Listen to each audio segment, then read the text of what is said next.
साल लाखों बच्चे जेई के लिए प्रिपेयर करते हैं, बट टॉप 100 रैंक तो सिर्फ 100 की ही आती है। ऐसा क्या अलग होता है उन बच्चों की तैयारी में? बच्चे किसी भी टॉप रैंकर को उठाकर देख लो, one thing they all will have in common is उनके लास्ट फ्यू मंथ्स में कोई कमी नहीं छूटी होती।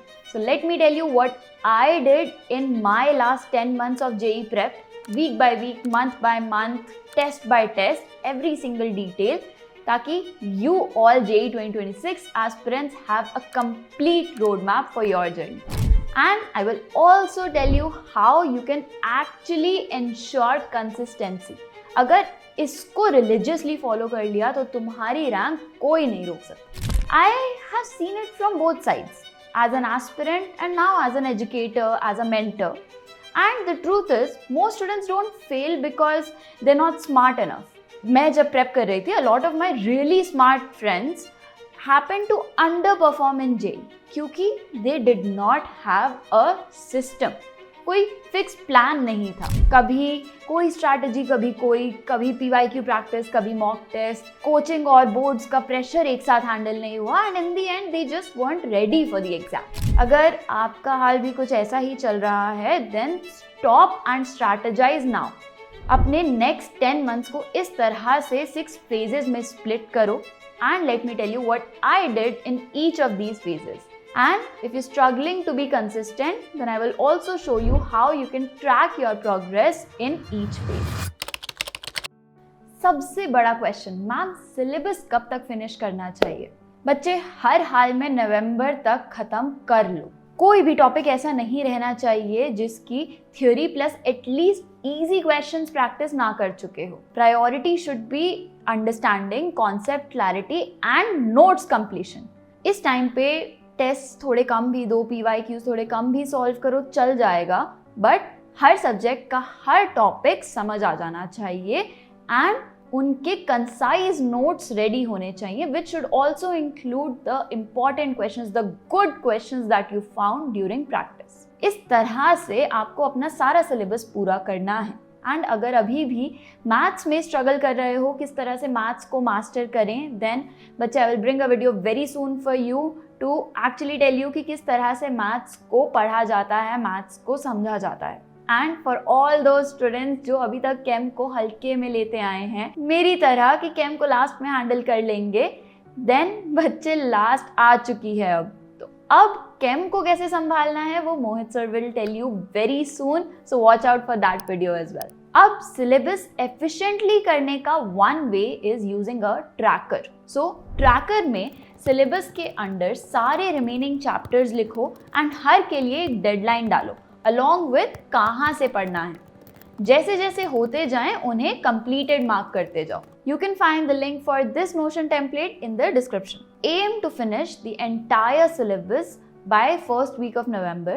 I know बहुत सारा syllabus है बच्चे, बहुत overwhelming हो जाता है, तो उसके लिए use this tracker to set monthly, weekly, daily goals ताकि एक बारी में सारा करने का प्रेशर ना हो। The most crucial phase, revision.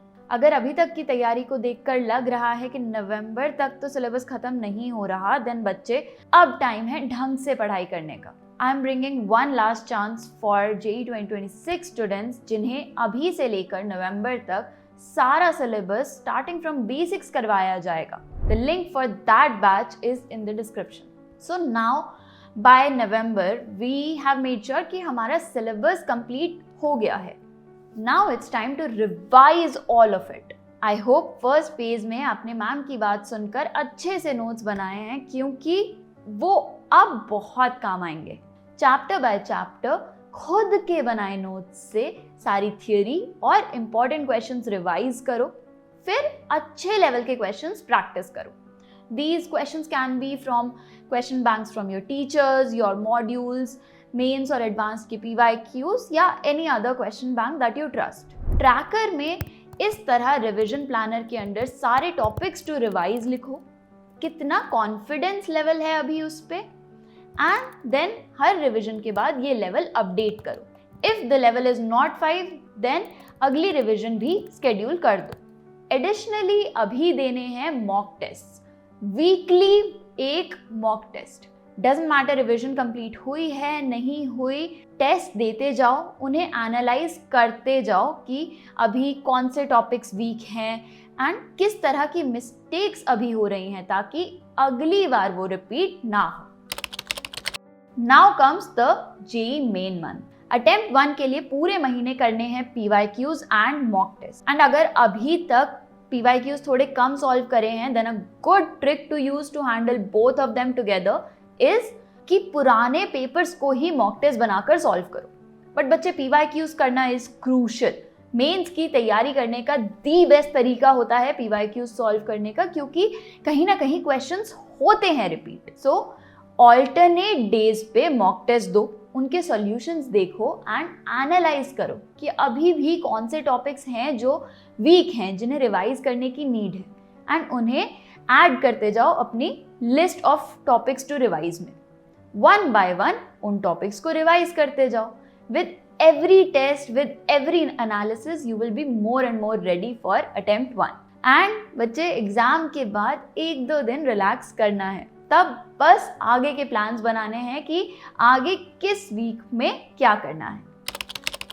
Now phase 4 is वो 1-2 दिन के ब्रेक के बाद से लेकर लास्ट डे ऑफ बोर्ड्स तक। So if you are a dropper, you have to take full advantage of this period. इस टाइम पे आपको वर्क करना है अपने वीक टॉपिक्स पे, as well as सॉल्व करने हैं एडवांस्ड के PYQs.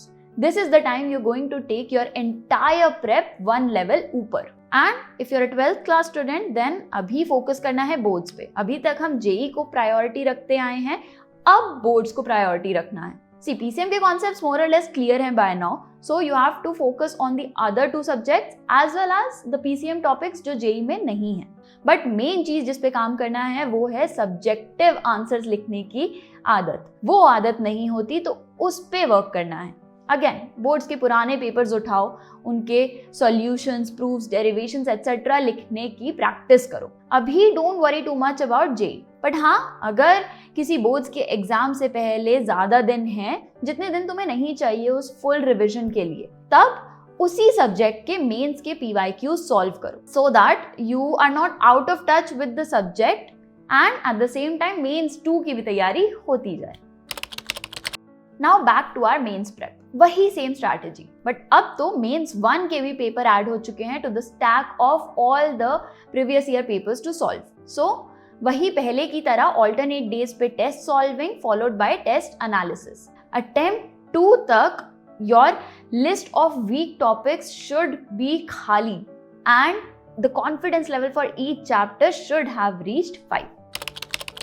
Finally JEE advanced phase, जिसके लिए पिछले 2 साल से मेहनत करी है, अब करना है हमें डिफिकल्ट क्वेश्चंस की प्रैक्टिस एंड एडवांस लेवल के मॉक टेस्ट। लेकिन अब test analysis is not going to be कि जस्ट देख लिया किस टॉपिक के क्वेश्चंस नहीं हुए। अब जो ट्रिक सॉल्यूशन में लगी वो समझ तो आई, बट वो मैं खुद क्वेश्चन को देखकर कैसे सोच सकती थी, ऐसे ऑब्जर्व करना है, एनालाइज करना है। Spend a lot of time analysing every question like this, ताकि नए क्वेश्चंस में वो ट्रिक्स लगाना सीख पाओ। This kind of analysis, this kind of observation will set you apart from all the other aspirants. जैसे जैसे एग्जाम पास आएगा वैसे वैसे this journey will become scarier. उस टाइम पे इंपॉर्टेंट होगा एक प्रॉपर सिस्टम से चलना with consistency and under good mentorship. इस वीडियो को एक एक फेज के लिए फॉलो करो। Once a phase is over, then come back and rewatch it कि अब नेक्स्ट फेज में क्या करना है। बच्चे, कभी भी इतने अनरियलिस्टिक गोल्स मत सेट करना कि उन्हें पूरे करने में बर्नआउट हो जाओ या उनके पूरे ना होने पे डिमोटिवेट हो जाओ। This journey is meant to be enjoyed. Life में बैलेंस रखते हुए अपने मिनी गोल्स को 1 बाय 1 अचीव करते जाओ एंड पता ही नहीं चलेगा कब एडवांस्ड में अंडर 30 रैंक लाने के लिए रेडी हो गए।